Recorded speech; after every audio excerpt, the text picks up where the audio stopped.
Hello students, चलिए continue करते हैं अपना हिस्ट्री का फर्स्ट चैप्टर जिसका नाम है यूरोप में राष्ट्रवाद का उदय। और आज का हमारा टॉपिक है जर्मनी और इटली का निर्माण। यानी कि जर्मनी और इटली अलग अलग राष्ट्र बन चुके थे, उनके अंदर राष्ट्रवाद कैसे उभरा था। चलिए आइए देखते हैं। जर्मनी, क्या सेना राष्ट्र की निर्माता हो सकती है? यानी कि जर्मनी के अंदर जो है सेना राष्ट्र का निर्माण कर सकती है। 1848 के बाद यूरोप में राष्ट्रवाद का जनतंत्र और क्रांति से अलगाव होने लगा। अलगाव क्या होता है? यानी कि उनके अंदर जो है दूरियां बढ़नी शुरू हो गई थी। अब 1848 के बाद यूरोप में ऐसा क्या हुआ कि राष्ट्रवाद जो है लोकतंत्र और क्रांति से दूर हो गया। उनके अंदर जो है दूरियां बढ़ने लगी। राज्य की सत्ता को बढ़ाने और पूरे यूरोप पर राजनीतिक प्रभुत्व हासिल करने के लिए रूढ़िवादियों ने अक्सर राष्ट्रवादी भावनाओं का इस्तेमाल किया। 1848 के बाद जो रूढ़िवादी थे, पूरे यूरोप पर सत्ता बढ़ाने के लिए, पावर में आने के लिए उन्होंने क्या किया? राष्ट्रवादी भावनाओं का इस्तेमाल करना शुरू कर दिया था, क्योंकि उनको पता था कि आम जनता जो है उसकी कमजोरी क्या थी? राष्ट्रवाद। अब उन्होंने उन्हीं राष्ट्रवादी भावनाओं का इस्तेमाल करना शुरू कर दिया ताकि वो यूरोप पर कब्जा जमा सके। इसे उस प्रक्रिया में देखा जा सकता है कि जिससे जर्मनी और इटली एकीकृत होकर राष्ट्र राज्य बने। यानी कि जर्मनी और इटली जो हैं एक होकर अलग अलग राष्ट्र बने। जैसा आपने देखा है, राष्ट्रवादी भावनाएं मध्यवर्गीय जर्मन लोगों में काफ़ी व्याप्त थी। यानी कि व्याप्त का मतलब होता है फैला हुआ होना। यानी कि राष्ट्रवादी भावनाएं जो हैं मिडिल क्लास जो था उन लोगों के अंदर काफ़ी फैली हुई थी, क्योंकि मिडिल क्लास ही उदारवादी भावनाएं रखता था और ये ही जो है मेन का राष्ट्रवादी जो भावनाओं को लाने में काफ़ी इम्पोर्टेंट रोल प्ले किया था इन्होंने।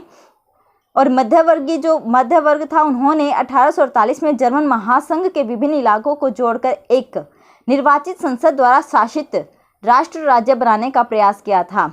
अब इन्होंने क्या किया? 1848 में जर्मन महासंघ के जो काफ़ी इलाके थे उनको जोड़ा और इलेक्शंस वगैरह करवाए और राष्ट्र राज्य बनाने का प्रयास किया था। मगर राष्ट्र निर्माण की यह उदारवादी पहल राजशाही और फौज की ताकत ने मिलकर दबा दिया।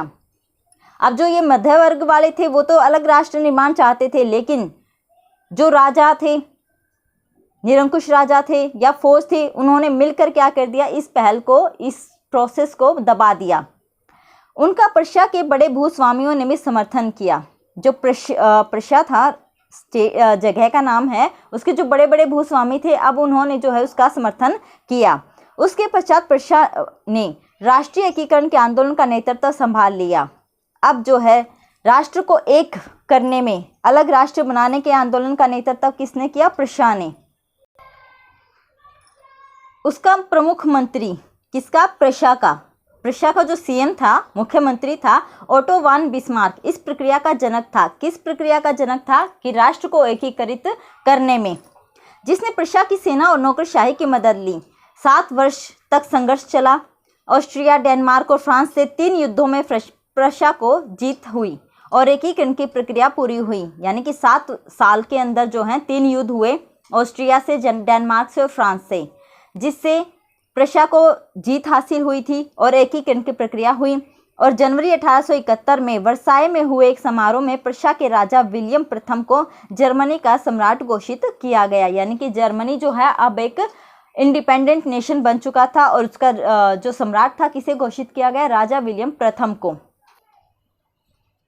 18 जनवरी 1871 को एक सभा हुई और उसी सभा ने प्रशा के काइजर विलियम प्रथम के नेतृत्व में नए जर्मन साम्राज्य की घोषणा की।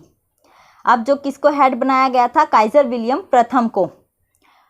और नए जो है साम्राज्य, जर्मन साम्राज्य जो है उसकी घोषणा की गई। अब जर्मनी में राष्ट्र निर्माण की प्रक्रिया ने प्रशा राज्य की शक्ति के प्रभुत्व को दर्शाता था।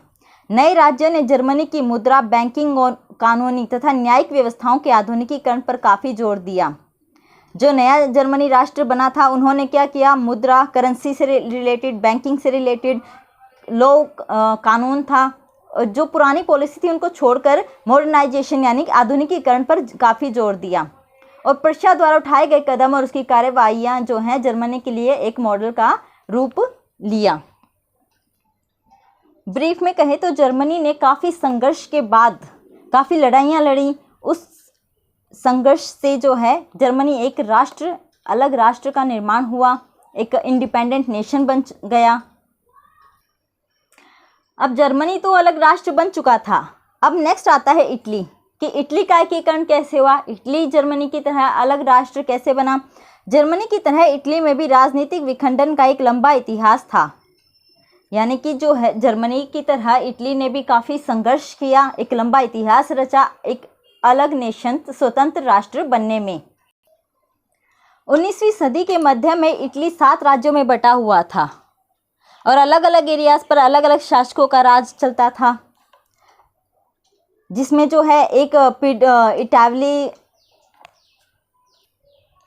था इतालवी राजघराना सार्डिनिया पिडमेंट, और उत्तरी भाग में ऑस्ट्रिया हैब्सबर्ग के अधीन था। मध्य इलाकों पर पोप का शासन था और दक्षिणी एरिया में किसका शासन था, बुर्बो राज्यों के अधीन। इतालवी भाषा ने भी साझा रूप हासिल नहीं किया था, यानी कि जो इटालियन लैंग्वेज थी अभी भी कॉमन लैंग्वेज नहीं बनी थी, वहाँ पर अलग अलग एरिया में अलग अलग लैंग्वेज बोली जाती थी। अभी तक उसके विविध क्षेत्रीय और स्थानीय रूप मौजूद थे, यानी कि हर क्षेत्र में उनकी कल्चर अलग थी, भाषा अलग थी, उनमें जो है एकीकरण जैसी भावना नहीं आई थी।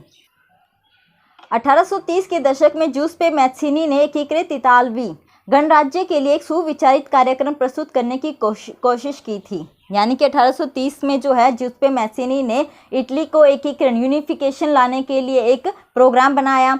उसने अपने उद्देश्यों को पूरा करने के लिए यंग इटली नामक एक गुप्त संगठन बनाया था, एक सीक्रेट सोसाइटी बनाई थी। ये इसके बारे में हम पीछे पढ़ चुके हैं। 1831 और 1848 में क्रांतिकारी विद्रोह की असफलता से युद्ध के जरिए इतालवी राज्यों को जोड़ने की जिम्मेदारी सार्डिनिया पिडमेंट के शासक विक्टर इमैनुएल द्वितीय पर आ गई थी। इस क्षेत्र के शासक अभिजात वर्ग की नज़रों में एकीकृत इटली उनके लिए आर्थिक विकास और राजनीतिक प्रभुत्व की संभावना उत्पन्न करता है। वहाँ के जो शासक थे उनको क्या लगता था कि अगर इटली जो है स्वतंत्र राष्ट्र बन जाएगा, उससे जो है आर्थिक विकास और राजनीतिक प्रभुत्व जैसी जो पॉसिबिलिटीज़ हैं वो संभव हो पाएंगी। अब इटली को एकीकृत करने के लिए उसका जो मुख्यमंत्री था कावूर, उसने इटली के प्रदेशों को एकीकृत करने के लिए आंदोलन का नेतृत्व किया। अब उसने लीडरशिप ली, ना तो वो क्रांतिकारी था और ना ही वो जनतंत्र में विश्वास रखता था। फ्रांस से सार्डिनिया पिडमेंट की एक चतुर कूटनीतिक संधि, जिसके पीछे कावूर का हाथ था, यानी कि कावूर ने फ्रांस से एक कूटनीतिक गठबंधन किया था और उस गठबंधन के दौरान 1859 में ऑस्ट्रिया हंगरी की सेना को जो है उसको हरा दिया था। उन्होंने हरा पाने में वो कामयाब हो गए थे। नियमित सैनिकों के अलावा जूसेप्पे गैरिबाल्डी के नेतृत्व में भारी संख्या में सशस्त्र स्वयंसेवकों ने इस युद्ध में भाग लिया, यानी कि आर्मी तो थी ही, सेना तो थी ही, उसके अलावा जूसेप्पे गैरिबाल्डी का लीडरशिप में काफ़ी सशस्त्र स्वयंसेवक जो थे उन्होंने भी इस युद्ध में हिस्सा ले लिया था। 1860 में वे दक्षिणी इटली और 2 सिसिलियों के राज्यों में प्रवेश कर गए। वहां पर वो गए और स्पेनी शासकों को हटाने के लिए स्थानीय किसान थे, गांव के अंदर रहते थे, उनका समर्थन पाने में वे सफल रहे। अब उनको जो है स्थानीय किसानों का समर्थन मिल चुका था। किसको हटाने के लिए? जो स्पेनी शासक थे उनको हटाने के लिए अब किसानों का समर्थन उनको मिल चुका था। अब जो समर्थन पाने के बाद जो है स्पेनी राजा को उस सत्ता से हटा दिया गया और 1861 में इमैनुएल द्वितीय को एकीकृत इटली का राजा घोषित कर दिया गया। अब जो है इटली एक स्वतंत्र राष्ट्र बन चुका था और उसका राजा जो है 1861 में किसे घोषित किया गया? इमैनुएल द्वितीय को। एक एक मार्क्स के लिए इम्पॉर्टेंट हैं, आप इसको जो है माइंड में रखिएगा, थोड़ा सा ध्यान से पढ़िएगा। मगर इटली के अधिकांश निवासी जिनमें निरक्षरता की दर काफ़ी ऊंची थी, यानी कि वो शिक्षित नहीं थे, पढ़े लिखे नहीं थे, निरक्षरता जो थी, अनपढ़ता थी, काफ़ी ऊंची थी, अभी भी उदारवादी राष्ट्रवादी विचारधारा से अनजान थे। यानी कि जो काफ़ी जो अनपढ़ लोग थे उनको उदारवादी राष्ट्रवादी विचारधारा के बारे में कुछ पता ही नहीं था, वो काफ़ी अनजान थे।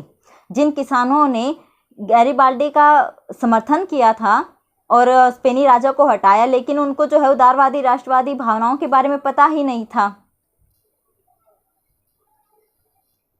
उनकी जानकारी इतनी कम थी कि उसको एक एग्जाम्पल के थ्रू जानते हैं।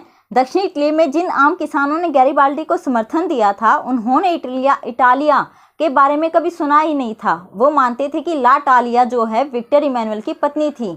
इटालिया उन्होंने कभी सुना ही नहीं था। अब वो उसको क्या बोलते थे, ला टालिया, और उनको लगता था कि जो राजा बना है विक्टर इमैनुअल वो उसकी पत्नी है। और इटली के एकीकरण को यानी कि इटली के स्वतंत्र राष्ट्र को एक सार में अगर हम समझे तो पहले क्या था, 19वीं सदी के अंत तक मध्य तक इटली 7 राज्यों में बटा हुआ था। जुस्पे मैत्सिनी और कावूर और गैरीबाल्डी ने आंदोलन किया और आंदोलन के थ्रू जो है स्पेनी राजाओं को हटा दिया गया और किसको राजा बनाया गया, इमैनुअल द्वितीय को इटली का राजा घोषित कर दिया गया और इटली जो है एक स्वतंत्र राष्ट्र बन गया। और इस तरह से जो है जर्मनी और इटली का एकीकरण हुआ। अब चलते हैं अपने नेक्स्ट टॉपिक पर, ब्रिटेन की अजीब दास्तां। कुछ विद्वानों ने तर्क दिया है कि राष्ट्र या राष्ट्र राज्य का मॉडल या आदर्श ग्रेट ब्रिटेन है। यानी कि जो कुछ विद्वान क्या कहते हैं कि जो अलग अलग राष्ट्र का निर्माण करने का जो आइडिया आया था वो आइडिया किससे आया था, ग्रेट ब्रिटेन से। ब्रिटेन में राष्ट्र राज्य का निर्माण अचानक हुई कोई उथल पुथल या क्रांति का परिणाम नहीं था। यह एक लंबी चलने वाली प्रक्रिया का परिणाम था। यानी कि ब्रिटेन के अंदर जो है जो राष्ट्र राज्य का निर्माण हुआ था वो कोई अचानक नहीं हुआ था, वो बहुत लंबी जो है प्रोसेस, उसके लिए लंबा संघर्ष करना पड़ा था। 18वीं सदी के पहले ब्रितानी राष्ट्र था ही नहीं। यानी कि 18वीं सदी से पहले जो ब्रिटेन जैसा कोई राष्ट्र था ही नहीं। जो ब्रिटेन है वो अलग अलग लोगों, अलग अंग्रेज, वेल्स, स्कॉट या आयरिश की अलग अलग पहचान और जातियों से थी और इन सभी जातियों की सांस्कृतिक और राजनीतिक परंपराएं अलग अलग थी। लेकिन जैसे जैसे आंग्ल राष्ट्र की धन दौलत, अहमियत और सत्ता में वृद्धि हुई वह द्वीप समूह के अन्य राष्ट्रों पर अपना प्रभुत्व बढ़ाने में सफल हुआ। आंग्ल किसको बोलते हैं, अंग्रेज। जो अंग्रेज होते हैं उनको जो है आंग्ल राष्ट्र बोलते हैं। अंग्रेजों जो ब्रिटेन था, अंग्रेज रहते थे वहाँ पर, तो उसको आंग्ल राष्ट्र बोला गया। जैसे जैसे उन अंग्रेजों की धन दौलत और पावर में वृद्धि हुई और उन्होंने क्या किया, जो दूसरे राष्ट्र थे उन पर अपना कंट्रोल करना शुरू कर दिया था। और एक लंबे टकराव और संघर्ष के बाद आंग्ल संसद ने 1688 में राजतंत्र से ताकत छीन ली थी। यानी कि एक लंबा जो संघर्ष चला और उससे जो है इंग्लिश पार्लियामेंट थी, उन्होंने अब 1688 में राजाओं से उनकी पावर छीन ली थी। इस संसद के माध्यम से एक राष्ट्र राज्य का निर्माण हुआ। यानी कि जो ब्रिटेन है जिसके केंद्र में इंग्लैंड था, ब्रिटेन या इंग्लैंड को स्वतंत्र राष्ट्र बनाने में वहाँ की जो संसद थी, इंग्लिश पार्लियामेंट थी, उसका इम्पोर्टेंट रोल था। इंग्लैंड और स्कॉटलैंड के बीच एक्ट ऑफ यूनियन से United kingdom of great Britain का गठन हुआ। 1707 में एक एक्ट ऑफ यूनियन हुआ, किसके बीच हुआ, इंग्लैंड और स्कॉटलैंड के बीच। और इस एक्ट ऑफ यूनियन के कारण ही जो है किंगडम ऑफ ग्रेट ब्रिटेन का जो है निर्माण हुआ था। अब जो है ग्रेट ब्रिटेन का निर्माण हो गया था। इससे जो है इंग्लैंड व्यवहार में स्कॉटलैंड पर अपना प्रभुत्व जमा पाया। अब जो है किसका दबदबा रहा, इंग्लैंड का स्कॉटलैंड पर। इसके बाद जो ब्रिटानी पार्लियामेंट थी उन्होंने अंग्रेज सदस्यों का दबदबा रहा। एक ब्रिटानी पहचान के विकास का अर्थ यह हुआ कि स्कॉटलैंड की खास संस्कृति और राजनीतिक संस्थानों को योजनाबद्ध तरीके से दबाया गया। यानी कि जो ब्रिटिश कल्चर था उसको जो है इम्पोर्टेंस दी गई और स्कॉटलैंड की जो संस्कृति थी, कल्चर थी, उनको दबा दिया गया था। और धीरे धीरे जो है ब्रिटेन के जो प्रभुत्व था वो स्कॉटलैंड पर बढ़ने लगा और उन्होंने क्या किया, विद्रोह कर दिया। आयरलैंड के और स्कॉटलैंड के लोग थे, वोल्फटाउन और उसकी यूनाइटेड आयरिशमैन की अगुवाई में हुए असफल विद्रोह के बाद जो है 1801 में आयरलैंड को बलपूर्वक यूनाइटेड किंगडम में शामिल कर लिया गया। यानी कि अब जो है ज़बरदस्ती आयरलैंड को इंग्लैंड के अंदर जो है ग्रेट ब्रिटेन में मिला लिया गया था और एक नए ब्रिटानी राष्ट्र का निर्माण किया गया जिस पर हावी आंग्ल संस्कृति का प्रसार किया गया। अब जो है आयरलैंड और स्कॉटलैंड को जो है अपने अंदर मिला लिया था और ज़बरदस्ती जो है अंग्रेजी संस्कृति जो इंग्लिश लैंग्वेज थी, वहाँ की कल्चर थी, उसको ज़बरदस्ती वहाँ के लोगों पर थोप दिया गया और ऐसे जो है ग्रेट ब्रिटेन का निर्माण हुआ। अब नेक्स्ट टॉपिक आता है राष्ट्र की दृश्य कल्पना।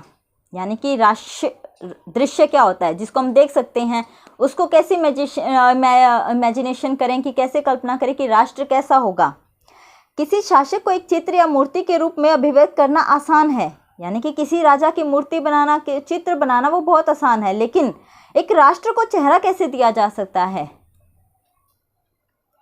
और 19वीं सदी के कलाकारों ने राष्ट्र को नारी भेष में प्रस्तुत किया। राष्ट्र को व्यक्ति का जामा पहनाते हुए जिस नारी रूप को चुना गया वह असल जीवन में कोई खास महिला नहीं थी। यह तो राष्ट्र के अमूर्त विचार को ठोस रूप प्रदान करने का प्रयास किया गया, यानी नारी की छवि राष्ट्र का रूपक बन गई, यानी कि राष्ट्र को जो है नारी का रूप दे दिया गया। आपको याद होगा कि फ्रांसीसी क्रांति के दौरान कलाकारों ने स्वतंत्रता, न्याय और गणतंत्र जैसे विचारों को व्यक्त करने के लिए नारी रूपक का जो है प्रयोग किया था। इसी प्रकार के नारी रूपक का आविष्कार कलाकारों ने 19वीं सदी में किया। फ्रांस में उसे लोकप्रिय ईसाई नाम मारियान दिया गया।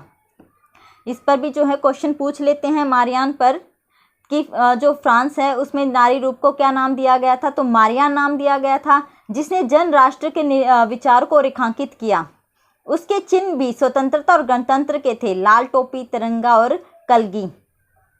मारियान की प्रतिमाएं सार्वजनिक चौकों पर लगाई गई ताकि जनता को एकता के राष्ट्रीय प्रतीक की याद आती रहे और लोग उसमें तादात्म्य स्थापित कर सके, यानी कि लोग जो है मन में उसकी छवि बसा सकें। और मारियान की छवि सिक्कों और डाक टिकटों पर भी अंकित की गई। अब जो डाक टिकट हैं और सिक्के हैं, कॉइन्स जो थे, उन पर भी उसकी पिक्चर आने लगी थी। इस तरह जर्मेनिया, फ्रांस के अंदर किसका नाम दिया गया था, मारियान का। अब जर्मनी में है जो जर्मेनिया का नाम दिया गया। इसी तरह जर्मेनिया जर्मन राष्ट्र का रूपक बन गई। चाक्षुष अभिव्यक्तियों में जर्मेनिया बलूत वृक्ष के पत्तों का मुकुट पहनती है क्योंकि जर्मन बलूत वीरता का प्रतीक है। बलूत जो है जैतून को बोलते हैं, तो जो जर्मनी वाले थे वो जो जैतून को एक वीरता का प्रतीक मानते थे, इसीलिए उन्होंने जो है अपनी जर्मेनिया पर जो है के हेड पर जैतून के पत्तों से बना मुकुट जो है उसको पहनाया गया था। ये आप पिक्चर में देख रहे हैं कि इसके हेड पर जो है जैतून के पत्तों से बना एक मुकुट है। तो हम अगर ब्रीफ में देखें तो क्या किया, उन्होंने राष्ट्र को एक नारी का रूप दिया और फ्रांस में मारियान का नाम दिया गया था और जर्मनी में जर्मेनिया का। और इस चैप्टर का जो है लास्ट टॉपिक पर आ गए हम, राष्ट्रवाद और साम्राज्यवाद। 19वीं सदी की अंतिम चौथाई तक राष्ट्रवाद का एक वह आदर्शवादी उदारवादी जनतांत्रिक स्वभाव नहीं रहा जो सदी के प्रथम भाग में था। यानी कि 19वीं सदी के ख़त्म होते होते जो है राष्ट्रवाद जनतंत्र यानी कि लोकतंत्र और उदारवादी भावनाओं से अलग हो चुका था, जो सदी के प्रथम भाग में था। यानी कि 19वीं सदी के स्टार्टिंग के अंदर जो है ये एक थे, लेकिन अब जो है ख़त्म होते होते इनमें जो है दूरियां आ चुकी थी। अब राष्ट्रवाद सीमित लक्ष्यों वाला संकीर्ण सिद्धांत बन चुका था, यानी कि अब राष्ट्रवाद के जो है सीमित लक्ष्य हो चुके थे, क्योंकि यूरोपीय शक्तियों ने अपने साम्राज्यवादी उद्देश्यों की प्राप्ति के लिए अधीन लोगों की राष्ट्रवादी आकांक्षाओं का इस्तेमाल किया था। यानी कि जो यूरोपीय राजा थे, शक्तियां थी, अब वो पूरे साम्राज्य पर अपना प्रभुत्व जमाने के लिए उन्होंने राष्ट्रवादी जैसी भावनाओं को इस्तेमाल करना शुरू कर दिया था। मेरा जो है प्रिंट थोड़ा सा ख़राब है, तो आप अपनी बुक में से देख लीजिएगा। 1871 के बाद यूरोप में गंभीर राष्ट्रवादी तनाव का स्रोत जो था बाल्कन क्षेत्र था। यानी कि राष्ट्रवादी जो टेंशन थी वो उसका मेन कारण क्या था, बाल्कन क्षेत्र। इस क्षेत्र में भौगोलिक और जातीय भिन्नता थी। यानी कि एरिया वाइज अगर हम जात से रिलेटेड देखें, जाति से रिलेटेड देखें, कल्चर से रिलेटेड देखें, तो वहाँ पर काफ़ी भिन्नता थी, अलग अलग लोग रहते थे। इसमें आधुनिक रोमानिया, बुल्गारिया, अल्बानिया, यूनान, Macedonia, Croatia, Bosnia Herzegovina, Slovenia, Serbia और मोंटेनीग्रो शामिल थे। यानी कि आधुनिक जो अब ये जो अलग अलग राष्ट्र हैं वो पहले उस बाल्कन एरिया के में शामिल थे। क्षेत्र के निवासियों को आमतौर पर स्लाव पुकारा जाता था। जो बाल्कन के नागरिक थे, निवासी थे, उनको क्या कहा जाता था, स्लाव। एक नंबर में पूछ लिया जाता है कि बाल्कन के जो निवासी हैं उनको क्या कहते हैं, तो स्लाव पुकारा जाता था। और बाल्कन क्षेत्र का एक बड़ा हिस्सा जो है ओटोमन साम्राज्य के नियंत्रण में था। यानी बाल्कन क्षेत्र पर किसका साम्राज्य था, ओटोमन साम्राज्य का। लेकिन अब जो है बाल्कन क्षेत्र में रोमानी राष्ट्रवाद के विचार फैलने लगे थे और ओटोमन साम्राज्य के विघटन से स्थिति काफ़ी विस्फोटक हो चुकी थी। यानी कि ओटोमन साम्राज्य जो है अब वो अलग अलग बिखरने लगा था और बाल्कन क्षेत्र में रोमानी राष्ट्रवाद के जैसे विचार जो हैं पनपने लगे थे। और इन विचारों के पनपने के बाद के कारण जो है एक के बाद एक उसके अधीन जो यूरोपियन राष्ट्रीयताएं थी उसके चंगुल से निकलकर स्वतंत्रता की घोषणा करने लगी। अब जो वो हैं स्वतंत्र राष्ट्र बनने शुरू हो गए थे ओटोमन साम्राज्य के चंगुल से निकलकर। अब बाल्कन के देश जो थे अपने इतिहास और राष्ट्रीय पहचान का दावा करते हुए अलग होने की घोषणा करने लगे थे। लेकिन जब ये जो देश हैं अपनी पहचान बनाने और आज़ादी पाने के लिए संघर्ष कर रहे थे,